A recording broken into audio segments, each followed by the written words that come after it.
Live दर्शन today YouTube channel में आप सभी का स्वागत है। आज का विषय है भगवान श्री शिव क्यों कहलाए त्रिपुरारी। कार्तिक मास की पूर्णिमा को त्रिपुरारी पूर्णिमा भी कहते हैं।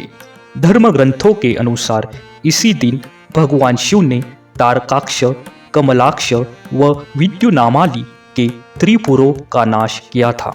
त्रिपुरों का नाश करने के कारण ही भगवान शिव का एक नाम त्रिपुरारी भी प्रसिद्ध है।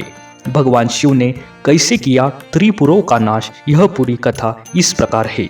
ब्रह्मा जी ने दिया था कि अनोखा वरदान। शिव पुराण के अनुसार दैत्य तारकासुर के 3 पुत्र थे, तारकाक्ष, कमलाक्ष व विद्युनामाली। जब भगवान शिव के पुत्र कार्तिकेय ने तारकासुर का वध कर दिया तो उसके पुत्रों को बहुत दुख हुआ। उन्होंने देवताओं से बदला लेने के लिए घोर तपस्या कर ब्रह्मा जी को प्रसन्न कर लिया। जब ब्रह्मा जी प्रकट हुए तो उन्होंने अमर होने का वरदान मांगा, लेकिन ब्रह्मा जी ने उन्हें इसके अलावा कोई दूसरा वरदान मांगने के लिए कहा।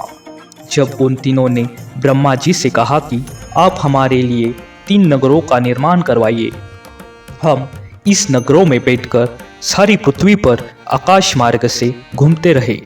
1000 साल बाद हम एक जगह मिले, उस समय जब हमारे तीनों पूर्व नगर मिलकर एक हो जाए तो जो देवता उन्हें एक ही बाण से नष्ट कर सके वही हमारी मृत्यु का कारण हो। ब्रह्मा जी ने उन्हें यह वरदान दे दिया। ब्रह्मा जी का वरदान पाकर तारकाक्ष, कमलाक्ष व विद्युनामाली बहुत प्रसन्न हुए। ब्रह्मा जी के कहने पर मयदानव ने उनके लिए 3 नगरों का निर्माण किया।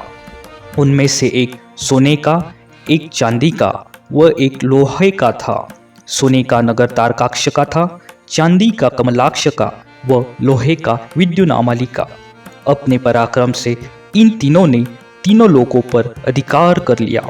इन दैत्यों से घबराकर इंद्र आदि सभी देवता भगवान शंकर की शरण में गए। देवताओं की बात सुनकर भगवान शिव त्रिपुरों का नाश करने के लिए तैयार हो गए। विश्वकर्मा ने भगवान शिव के लिए एक दिव्य रथ का निर्माण किया। चंद्रमा व सूर्य उसके पहिए बने। इंद्र, वरुण, यम और कुबेर आदि लोकपाल उस रथ के घोड़े बने। हिमालय धनुष बने और शेषनाग उसकी प्रत्यंचा। स्वयं भगवान विष्णु बाण तथा अग्निदेव उसकी नोक बने। उस दिव्य रथ पर सवार होकर जब भगवान शिव त्रिपुरों का नाश करने के लिए चले तो दैत्यों में हाहाकार मच गया।